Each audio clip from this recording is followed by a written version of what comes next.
예, 안녕하십니까. 농업정책관 윤은섭입니다. 지금부터 농촌 체류형 쉼터 도입 방안에 대해서 말씀드리겠습니다. 최근 도시 과밀화 등으로 사회 여건이 변화하면서 기농, 기촌 등 농촌 생활에 대한 관심이 지속되고 있습니다. 본격적인 농촌 이주에 앞서서 농촌 생활을 경험하고 영농을 체험하기 위해 임시 거주가 가능한 시설에 대한 수요도 높아지고 있는 상황입니다. 그러나 여러분께서도 잘 아시는 것처럼 현행 농지법 체계에서는 이러한 현실적 요구를 수용할 수 있는 시설이 없었고, 그에 따라서 숙박이 불가능한 농막을 불법적으로 숙소로 사용하는 사례가 확산되어 왔습니다. 그 결과 2022년 감사원의 불법 농막에 대한 전수조사에 이어서 2023년도에는 농막에서 취침을 제한하는 등 규제 중심의 농지법 시행 규칙안을 입법 예고하였던 바가 있었습니다. 농촌 활성화를 막는 과도한 규제라는 비판이 있어서 입법 예고를 철회한 바가 있었습니다. 이후 농식품부는 지난 2023년 10월 국민과 농업인 등 2,595명을 대상으로 설문조사를 실시하였습니다. 응답자의 81%가 기농 기촌 활성화와 농촌 생활 인구 확산을 위해 농촌 체험용 거주시설이 필요하다고 답변하였습니다. 설문 결과를 토대로 농촌 현실을 반영한 새로운 형태의 농촌 체류시설 도입이 필요하다고 판단하였고, 농업인 단체 그리고 전문가 등 의견 수렴을 거쳐서 지난 2월 울산에서 열린 대통령님 주재 민생토론회에서 농촌 체류형 쉼터 도입 계획을 발표한 바 있습니다. 이후 시설 안전과 입지 등에 대한 관계부처 협의 과정을 거쳐서 내일 총리님 주재의 국정현안 관계장관 회의에서 농촌 체류형 쉼터 도입 방안을 발표할 예정입니다. 구체적인 농촌 체류형 쉼터 도입 방안에 대해서 설명을 드리겠습니다. 농촌 체류형 쉼터는 도시민의 주말 체험 영농과 농촌 체류 확산을 위한 임시 숙소로서 본인이 직접 사용하기 위해 설치하는 시설입니다. 체류형 쉼터는 개인 또는 지자체가 설치할 수 있도록 할 계획입니다. 우선 개인은 본인 소유 농지에 전용 절차 없이 농지 이용 행위로 가설 건축물 형태의 쉼터를 설치할 수 있습니다. 이 경우 농지법 하위 법령 개정이 필요합니다. 지자체가 농촌 체류형 쉼터 단지를 조성해 개인에게 임대하거나 지자체가 지정한 특정 구역 내에서 개인이 설치하도록 하여 집적화하는 방안도 추진할 계획입니다. 이 경우에는 건축물 또는 가설 건축물 모두 가능토록 할 계획이고 농지법 개정이 필요합니다. 농촌 체류형 쉼터가 사람이 거주하는 숙소인 점을 감안해서 화재, 재난 등 최소한의 안전에 대비하고 주변 영농에 피해를 주지 않도록 일정한 안전과 입지 그리고 시설 기준을 마련하였습니다.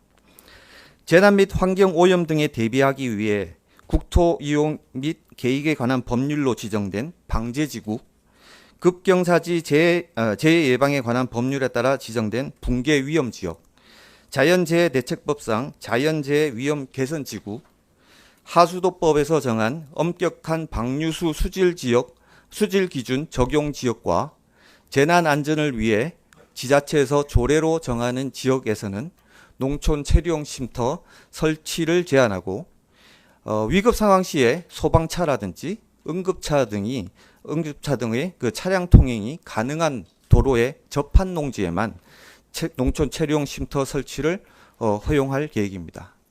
그리고 화재에 대비해서 시설 내 소화기 비치나 단독 경보용 감지기 설치를 의무화해서 최소한의 안전을 확보하도록 할 계획입니다. 농촌 체류형 쉼터의 설치 규모는 관리사 등 농지법상 타 시설물과의 형평성, 독일, 일본 등 외국 유사 시설 등의 사례를 고려해서 농막 면적인 20제곱미터보다 큰 연면적 33제곱미터 이하로 정하였습니다.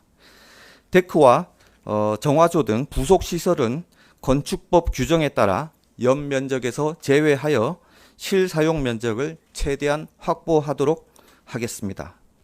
특히 변화된 영농 여건과 주말 체험 영농의 편의 제고를 위해서 주차장도 한 면에 한해 허용할 계획입니다.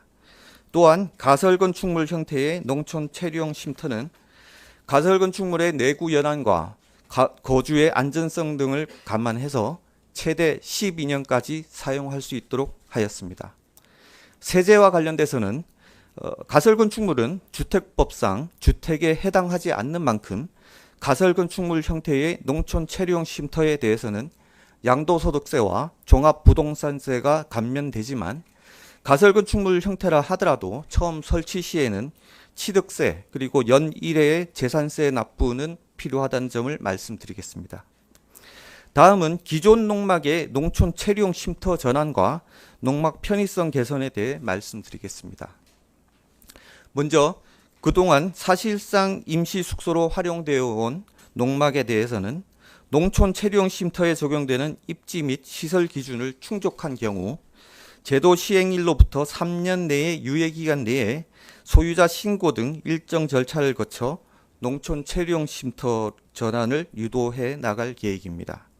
또한 농막은 농막대로 일시 휴식이라든지 창고 등의 본래 기능을 유지하되 기존 농막을 사용해 오신 분들의 불편사항을 반영하여 농막 면적과는 별도로 데크, 처마, 정화조 설치를 허용하고 휴식과 농작업 공간을 확보할 수 있도록 하면서 주차장도 한 면에 한해 허용토록 하겠습니다.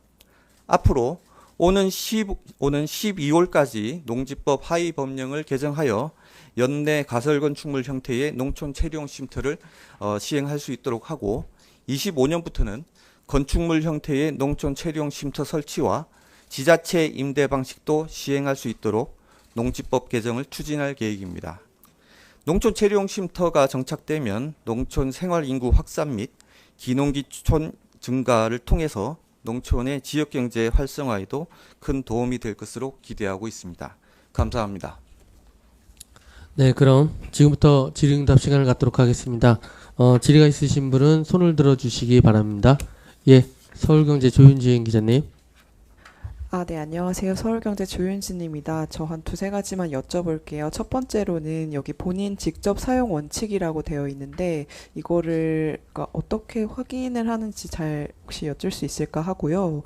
그리고 관련해서 이제 지자체 지정 특정 구역 내 개인이 이제 농촌 체류용 쉼터를 설치할 수 있다 이렇게 되어 있는데 그러면 이제 자기 땅이 아닌 곳에 이제 설치를 하는 건 거잖아요. 그럼 이때 이제 개인이 임대도 해줄 수 있는지 그게 좀 궁금하고 고요.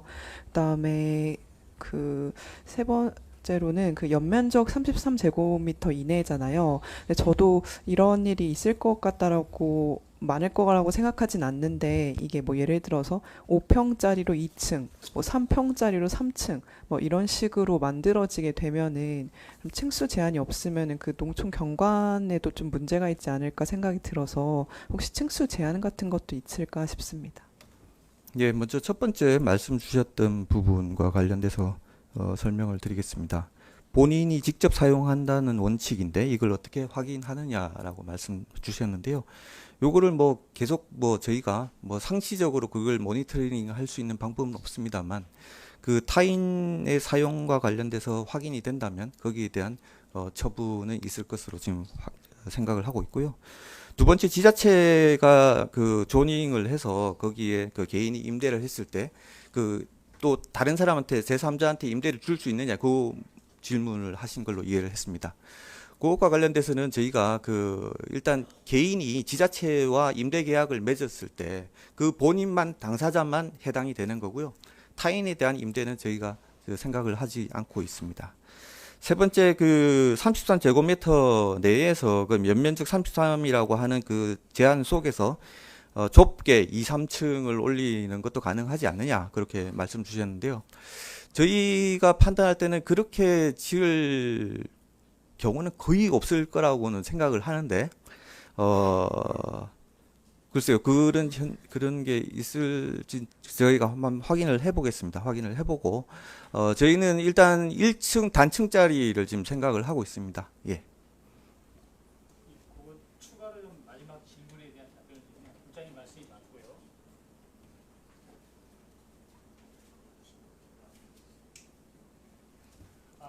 그 국장님 말씀대로 그렇게 해서 저희가 특별히 제한은 못하지만 현재 저희가 하고 있는 게 가설건축물 형태로 갈 겁니다.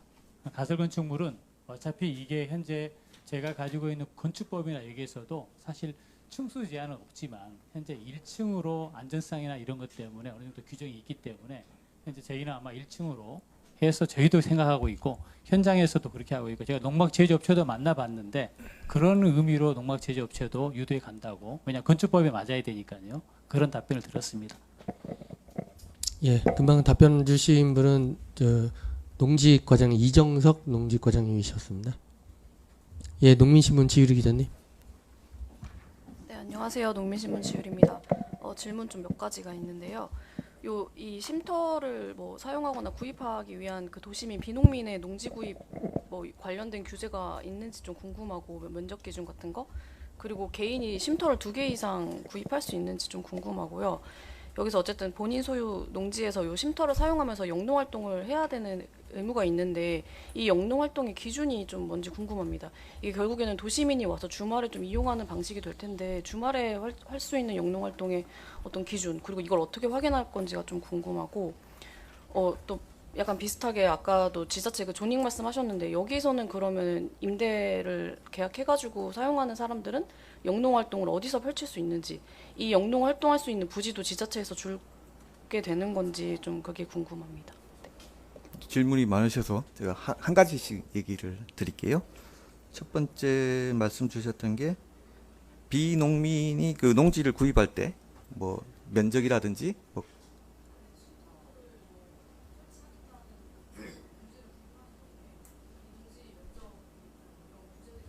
요거는 저희 그 기본적으로는 그 주말 체험 농장을 그러니까 비농업인이 지금 구입할 수 있도록 지금 농지법에 되어 있지 않습니까? 0.1헥타까지. 그 경우에 그 농지를 구입한 사람들이 이 쉼터를 설치할 수 있다는 그 내용입니다. 그리고 두 번째로 말씀 주신 게 그 2개 이상 지을 수 있느냐? 그렇게 말씀 주신 것 같은데요. 저희가 한 세대당 기본적으로 33제곱미터 내에서 지금 설치가 가능한 것으로 저희가 생각을 하고 있습니다. 그래서 뭐 굉장히 작게 그 하는 경우가 뭐 있을 수는 있겠지만 저희가 봤을 때 그게 맞죠? 예. 일단 33제곱미터라고 하는 기준을 벗어나지 않는 한에서 지금 설치할 수 있도록 그렇게 지금 허용을 할 생각입니다.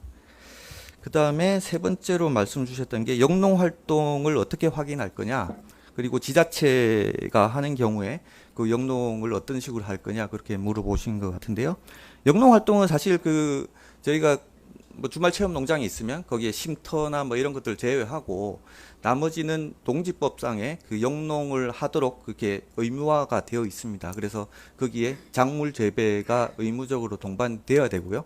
그 부분들은 지자체에서 그 계속적으로 뭐 모니터링을 해야 될 부분인 것 같습니다. 그다음에 지자체가 그 쉼터 단지를 설치하는 경우에도 쉼터 건물만 짓는 게 아니라 거기에 농장까지 같이 해서 저희가 그 단지를 설계하는 것을 지금 고려를 하고 있습니다. 예, MBN 김경기 차장님. 예, MBN 김경기입니다. 일단 아까 비슷한 질문이긴 한데요. 예를 들어 제가 그 A 지역에도 땅이 있고 B 지역에도 농지가 있으면 양쪽 다 체류형 쉼터를 설치해도 상관없는 건지.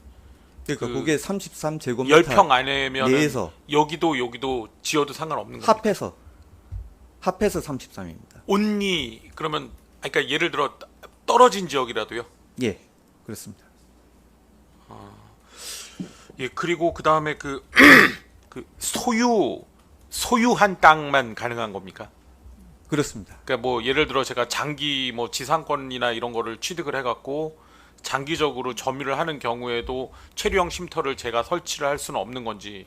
그거는 저기 만약에 그 땅을 임대를 해서 예. 만약에 하시는 분들 같은 경우에는 예. 그 농지 소유자와의 그 사전에 그런 그 조율들이 필요할 것 같습니다. 아니, 그러니까 농지 소유자만 오케이 하면은 제가 체류형 쉼터를 져도 되는 거예요. 그러니까 임차인도. 그렇습니다. 그리고 마지막으로 하나만 더. 재산세랑 취득세는 부과를 하신다고 했는데 그렇다면 얘는 주택으로 부과가 되는 건지 아니면 뭐 토지인지 그 기준이 어떻게 되는지 그것도 좀 알고 싶어요. 그거는 제가 지금 말씀드릴 수 있는 거는 그 주택이라서 그게 되는 게 아니라 가설 건축물이라고 건축물이기 때문에 그게 붙는 걸로 그렇게 알고 있습니다. 그러면 가설 건축물은 취득세가 혹시 어떻게 되는지 저희가 취득세가 저희가 대충 계산을 해봤더니 한 10만 원 정도 되고요. 재산세는 연 한 만 원 정도 그 수준입니다. 예, 농직과장님 중간- 추가 보충 설명이 아까 있으시겠습니다. 제가 제 이름을 중간에 안 밝혀서 죄송합니다. 농직과장 이정석이고요. 아까 중복되는 질문이 있어서 제가 답을 좀 드리면 보충해서 답을 드리면 왜 그 33평방미터를 필지별로 할 수 있느냐 또는 뭐 몇 개 더 할 수 있는 이거잖아요. 저희 기본 원칙은 사실 필지별로 하나입니다. 근데 하나인데 방금 이제 우리 기자님께서 질문했던 것처럼 만약 두 개 필지를 가지고 있으면 그럼 두 개를 다 허용할 거냐? 이거는 지금 생활인구 확산인데 그분이 집이 도해지에 있는 거잖아요. 그리고 그분이 한 군데만 가서 충분히 그러면은 제가 원래 의도하고자 했던 생활인구 차원에서 가능한 쉼터가 하나 있는데 또 다른 비지역에 하나 한다라는 거는 그건 저희 취지에 맞지 않기 때문에 원칙은 제가 필지당 하나인데 그 필지를 두 개 이상 가지고 있는 경우에는 다시 한번 세대 기준을 적용해서 세대가 하나만 가질 수 있도록 그렇게 할 겁니다. 예, 그렇게 좀 원칙적으로 필지당 하나 추가해서 더 얹은다면 그게 필지가 두 개 이상이 되면 세대당 하나 이렇게 접근하시면 될 것 같습니다. 네, 전자신문 박효주 기자님. 네, 그 쉼터 설치가 가능한 농지 면적을 알려면 그 부속 시설 최소 면적이 얼마인지 알아야 되는데 그 최소 면적을 어느 정도로 보시는지 궁금합니다. 예, 아까 말씀드린 대로 그 우리 쉼터의 면적은 최대 33제곱미터고요. 그다음에 주차장 시설이 12제곱미터 정도 지금 주차장법에 따라서 그렇게 지금 한 면의 면적이 그렇게 돼 있고요. 그다음에 데크의 면적이 지금 나와 있는 게 한 저희가 봤을 때 최대 12제곱미터 정도 됩니다. 그걸 합산하면 한 57제곱미터 정도 되고요.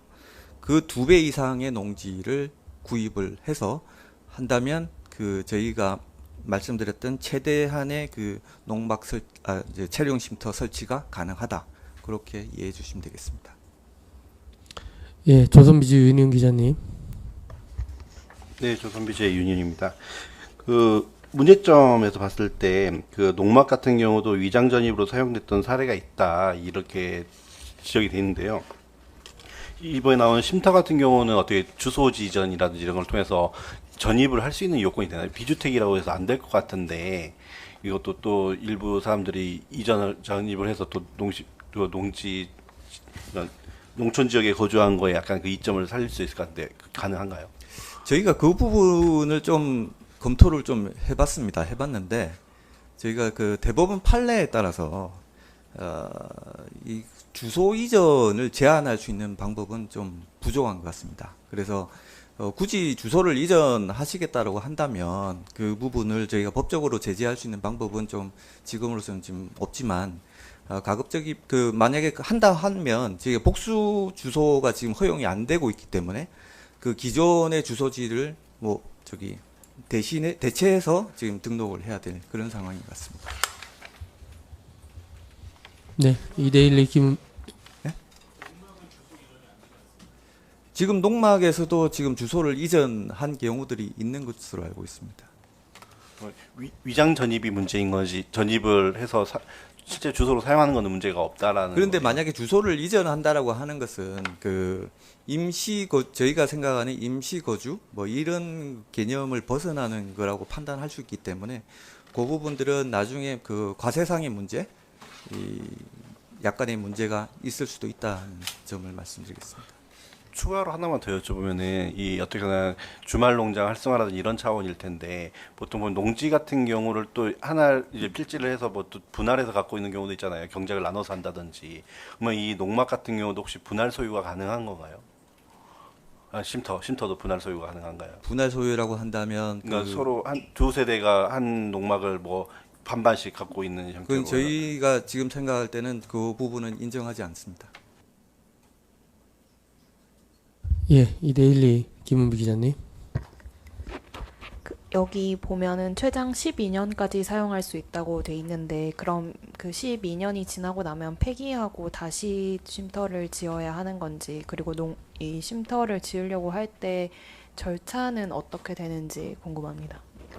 예, 일단 저희가 12년이라고 한 것은 가설 건축물의 축조 신고 기간이 3년마다 갱신을 하도록 지금 되어 있는데요.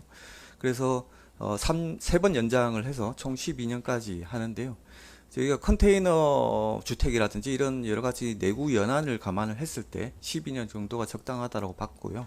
12년이 초과가 되면 철거하는 것이 원칙이고요. 예. 그 다음에 혹시 질문 주셨던 게 절차 말씀하시는 거죠? 제일 처음에 저희가 쉼터를 만약에 한다고 하면 쉼터와 관련된 잠시만요. 예, 쉼터 설치 이용 계획 신고를 먼저 해야 되고요. 그 다음에 지자체가 현장 확인을 할 겁니다. 그래서 부적합한 입지인지 여부를 판단을 할 거고요. 그 다음에 가설 건축물 축조 신고 그리고 농지 대장에 등재를 하면 됩니다. 네. 예, 아시아경제 주상동 기자님. 네, 아시아경제 주상돈입니다. 쉼터 같은 경우요, 숙소 사용을 위한 최소한의 안전 확보 차원에서 응급차, 소방차들이 접근할 수 있어야 된다라고 되어 있는데요. 이게 가령 하나의 필지들 요즘에 좀 쪼개가지고 이제 각각 등기를 해서 이제 조그맣게 농막을 만들어 놓는 경우들이 있는데요. 그럴 경우에는 몇 개의 농막들은 도로에 연접이 아니라 붙어 있는 경우들이 있고, 어디는 이제 맹지처럼 농지 안쪽에 들어가 있는 경우가 있을 텐데요. 그럼 그 안쪽에 있어서, 그러니까 우리가 흔히 말하는 도로가 연접하지 않은 맹지에 있는 농막 혹은 쉼터에 같은 경우는 쉼터가 될 수 없는 건가요? 저희가 그 제안을 둔 거는 응급차들이 맹지에 있는 쉼터 같은 경우는 긴급한 때에 제때 소방차라든지 이런 것들이 접근하기가 불가능하다라고 판단을 해서 그런 거고요. 구체적인 기준이 혹시? 예, 다시 답변 드리겠습니다. 방금 저 큰 원칙 차원에서 방금 이제 저희가 어떤 제한, 특히 이제 도로 인접에 대한 제한을 두고 있는데 제일 큰 게 방금 피해입니다. 어떤 불이 났는데 소방차가 접근 안 하면 그 불은 끌 수 없는 거잖아요. 그래서 저희가 이제 가지고 있는 기준은 도로법에 의한 도로나 저희 농어촌 도로 정비법에 의한 농어촌 도로나 사실상의 도로까지도 인정을 할 겁니다. 왜냐하면 사실상의 도로도 구급차는 가능한데, 근데 방금 말씀하신 도로가 인접이 안 돼 인접 지역이 있잖아요. 그거는 제가 일단 원칙적으로 불허를 할 겁니다. 왜냐하면 제가 가지고 있는 게 일단 피해 상황에 안전할 수 있는 방법을 갖춰야 되는데, 그 부분에 대해서는 제가 그렇게 좀 강하게 간다고 생각하시면 되고, 다만 그게 지금 농막 얘기하셨는데 농막인 경우는 가능합니다. 왜냐하면 농막은 사람이 잠을 안 자기 때문에 방금 맹지인 경우는 가능합니다. 하지만 쉼터는 방금 말씀드렸다시피 농막과 다른 게 제일 큰 게 거주를 한다는 얘기입니다. 사람이 잠을 잔다는 얘기인데, 잠을 자서 거기에 만약에 접근 못하면, 구급차가 접근 못하면 아마 그 책임은 또 여러 가지 또 이렇게 사람들이 책임을 져야 되기 때문에 제가 그 기준을 엄격하게 가지고 갈 겁니다. 예, 서울경제 조윤진 기자님. 네, 저 추가로 몇 개만 수치만 좀 여쭤볼게요. 지금 현재 파악하고 계신 전체 농막이 몇 개 정도 되는지 궁금하고, 그다음에 이 농막이랑 농촌 체류용 쉼터를 동시에 소유하는 게 가능한지, 그리고 농촌 체류용 쉼터가 지자체 내에서 설치를 하면 건축물 형태로도 설치 가능하잖아요. 얘는 그러면 12년 제한 안 받는 거 맞는지 여쭤봅니다. 먼저 첫 번째로 말씀 주셨던 게 저기 농막의 수. 예. 지금 저희가 22년도 말 기준으로 가설 건축물 축조 신고가 되어 있는 시설의 개수가 23만 개라고 나타나 있습니다. 그래서 그게 거의 대부분 다 농막이라고 저희는 판단을 하고 있는 거고요. 그래서 이게 어떻게 보면 예전에 농지 원부 시절에는 농막이라고 하는 것들이 이 등재가 잘 안 돼 있다 보니까, 그러니까 저희가 요번에 제도 개선을 하면서 농지 대장에 그걸 갖다가 등록을 하게끔 그렇게 지금 하고 있는 거고요. 두 번째, 농막하고 농촌 체류용 쉼터를 동시에 다 할 수 있냐? 그렇게 말씀 주셨는데 다 할 수 있는데요. 다만 면적은 33제곱미터 이내에서 합해서 예 그렇게 저희가 생각을 하고 있습니다. 그 다음에 지자체가 설치를 할 경우에는 건축물로 그게 가능하니까 이 12년이라고 하는 그거는 뭐 필요 없지 않느냐 그렇게 질문 주셨는데요. 그거는 저희가 12년이라고 한 거는 가설 건축물이기 때문에 저희가 12년이라는 제한을 둔 거고요. 건축물일 경우에는 그 별도의 기준이 들어갈 겁니다. 예. 네, 추가 질의 있으신가요? 예, 김경희 지사님.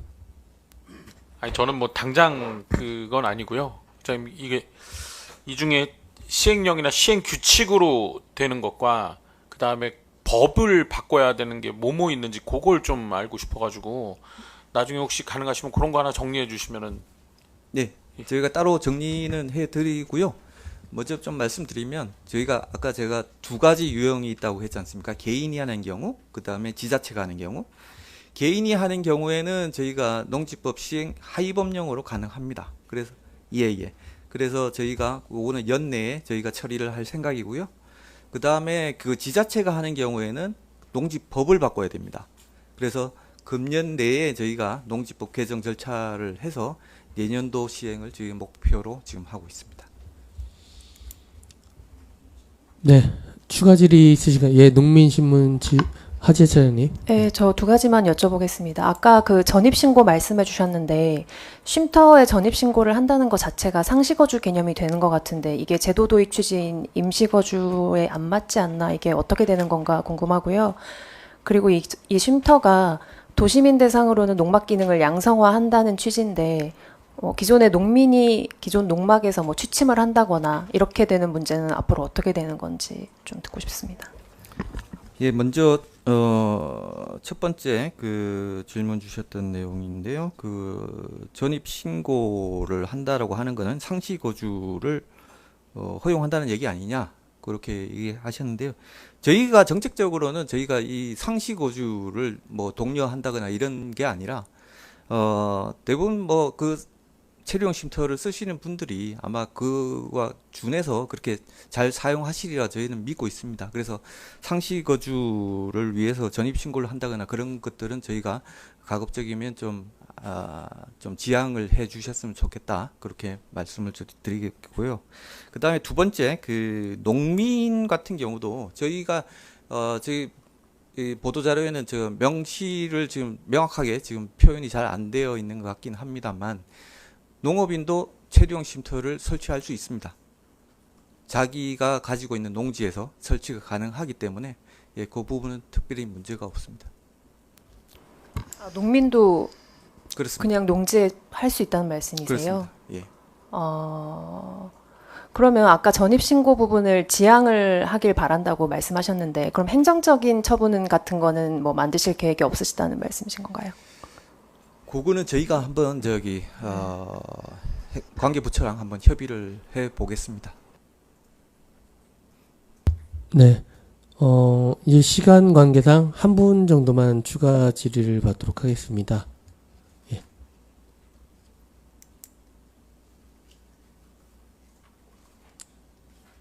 질의 없으신가요? 네. 예. 농민신문 지유리 기자님. 지금 이거 쉼터 말고 농막도 일부 기능 개선하신다고 해가지고 부속시설 다 이렇게 허용하셨는데 이게 수도하고 전기는 그럼 농막에 설치할 수 있는지 이게 농지 업무 편람에 관련 규제가 삭제되긴 했는데 지자체별로는 지금 허용하지 않는 경우가 더 많은 것 같더라고요. 그래서 농막이 사실 결국 좀 사용하려면은 전기랑 수도가 연결돼야 더 편리한데 이 부분은 어떻게 좀 규제 개선이 됐는지 궁금합니다. 지금 그 건축법 시행령 상에서 그 가설 건축물 같은 경우에는 그 새로운 간선 공급 설비를 못하도록 지금 규정을 하고 있습니다. 근데 지금 국토부가 유권 해석을 통해서 지금 지선 설비까지는 가능한 것으로 지금 얘기를 하고 있어서 전기 같은 경우는 한전에 신청을 하면 그 아마 그 쉼터 인근의 전신주에서 전기 연결이 가능할 것으로 저희가 판단을 하고 있고요. 수도 같은 경우도 그 시군의 그 수도 사업소 여기다가 사업소에다 신청을 하면 상수도 인근 상수도 배관에서 연결이 가능한 것으로 알고 있습니다. 다만 일부 지자체에서는 이 연결이라든지 이런 것들을 좀 불허하는 케이스도 있기 때문에 그 부분들은 설치하기 전에 좀 관계 지자체에다가 한번 확인을 해봐야 될 것 같습니다. 네, 그럼 이것으로 브리핑을 마치도록 하겠습니다. 예, 고생하셨습니다. 예, 고맙습니다.